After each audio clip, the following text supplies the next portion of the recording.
Before WarioWare came along, Wario had struggled to emerge from Mario's shadow. He was cruder and chunkier, but still, most of his game outings were pretty much the same as Mario's. Platforming, collecting coins, etc, etc.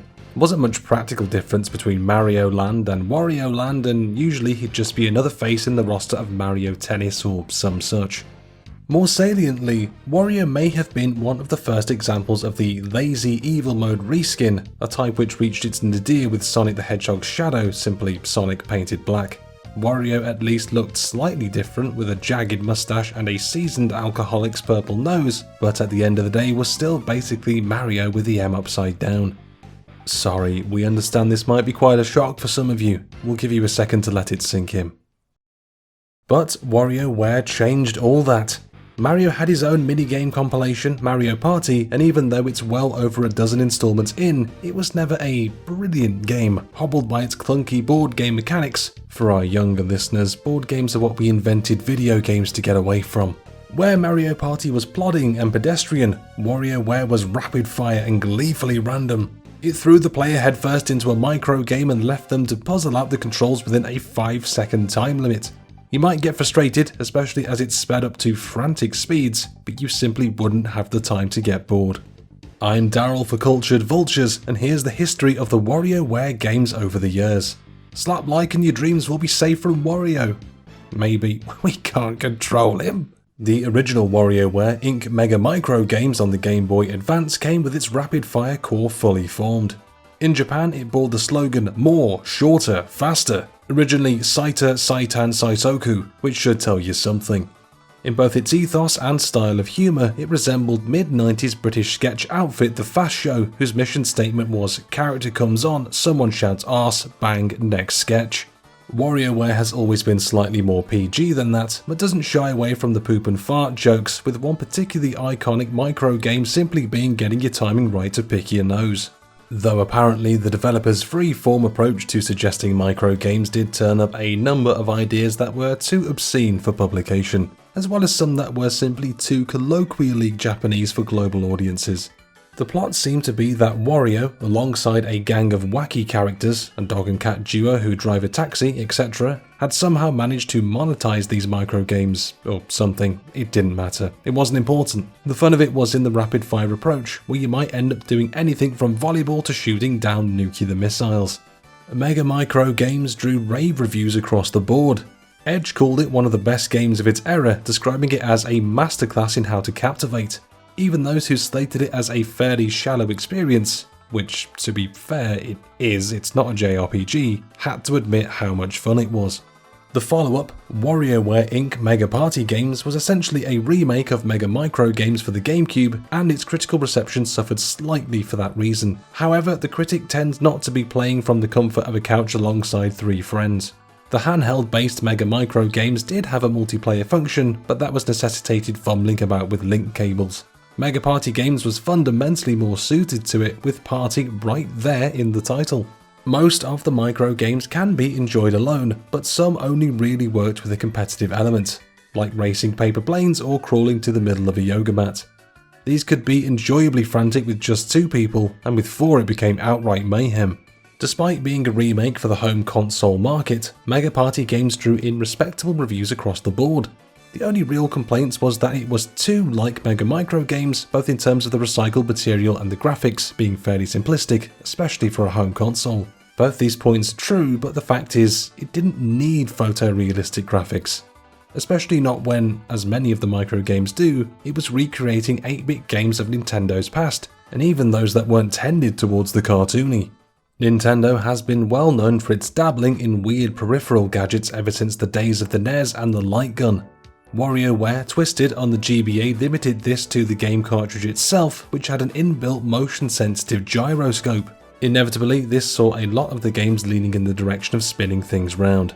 Nothing overly complex. The originals had, after all, only used the directional controls and the A button, and this system was equally intuitive. It's perhaps no coincidence that Nintendo would revisit exactly this element of motion sensitivity with their later consoles, the Wii and the Switch, given that IGN hailed Twisted as the best Game Boy Advance title there ever was, and that was up against some stiff competition including many perennial favourites like the third generation of the mighty Pokemon games. After the Game Boy Advance came the Nintendo DS, whose big new feature was a touch-sensitive screen.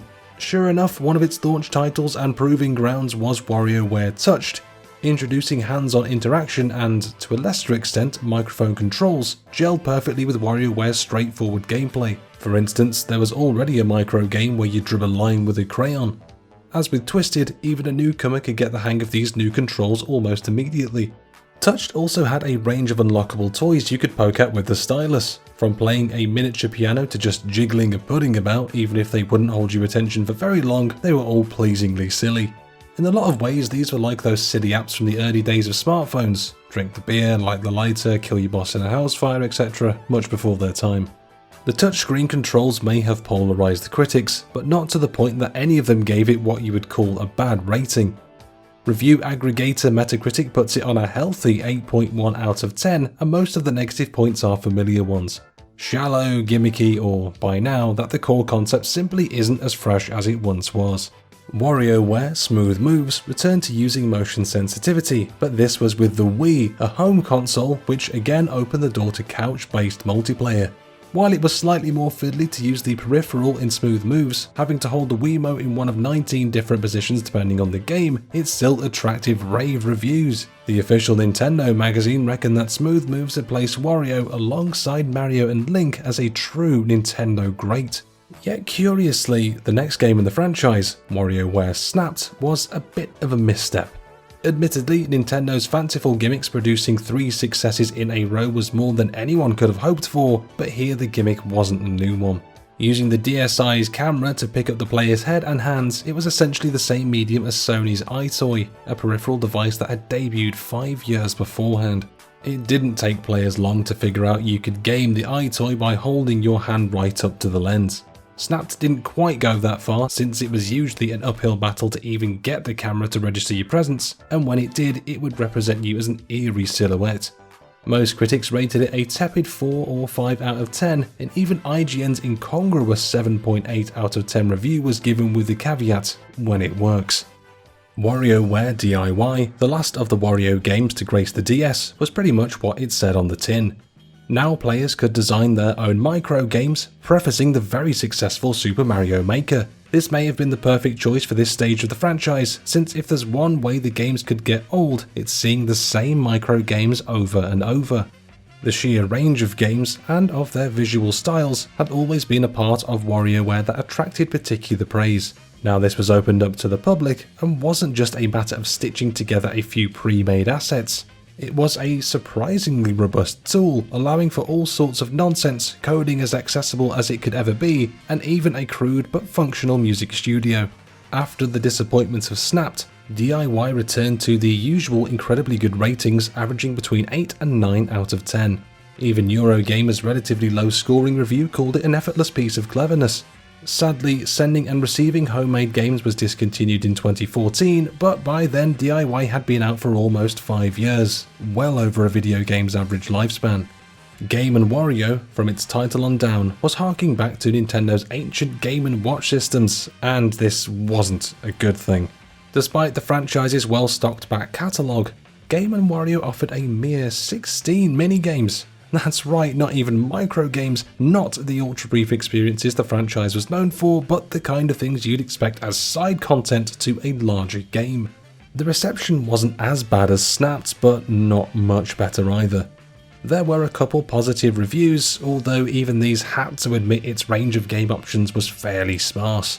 Game Informer focused more on it being a showcase of what the Wii U could do. Eurogamer were particularly scathing, saying, "If you expected breezy old Wario to make sense of the Wii U in some fundamental manner, you're going to be disappointed. In Game & Wario's least inspired moments, what you'll get can feel uncomfortably close to an inquest."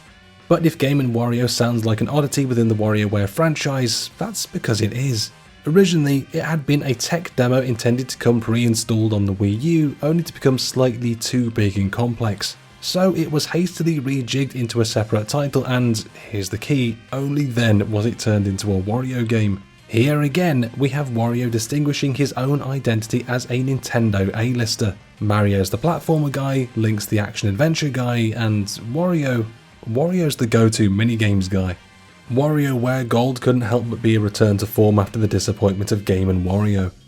As the title suggests, it collected some of the best-loved minigames of the franchise, but added some new ones as well. They weren't just resting on their laurels. Even so, the classic material had been overhauled to the point that some reviews couldn't even tell they were revisiting the old stuff. Where is the where now? Is the where there? Where is there? Will there be care for the new where? Okay, I'm dizzy, I feel sick. September this year will see the release of WarioWare Get It Together, and this is for the Switch, the physical manifestation of Nintendo throwing up their hands and making a console that's both home-based and handheld. To put it another way, it's a long-awaited return to couch-based multiplayer, which has traditionally been WarioWare's most fertile territory. Although only one preliminary trailer has been released, Get It Together is, again, tinkering with the WarioWare format. It's set to introduce a co-op mode and making the cast of characters something more than merely cosmetic backstory, including them as avatars and giving each of them a slightly different method of interacting with the microgames. It's not a massive change, but as we've seen, these little experiments have tended to yield great results. And there you have it folks, that is our video on the wacky history of WarioWare. Did you play many of the WarioWare games back in the day? Will you be playing the new game when it drops on Switch later this year? Sound off in the comments down below, let us know what you're thinking. Don't forget to hit like on the video, slap the subscribe, tap that notification bell as well. It all helps the channel grow and more people discover the videos, which is always super appreciated. Also check out the social medias on screen and the culturedvultures.com website, and between all of that, hopefully, we'll see you in the next one. But until then, caw.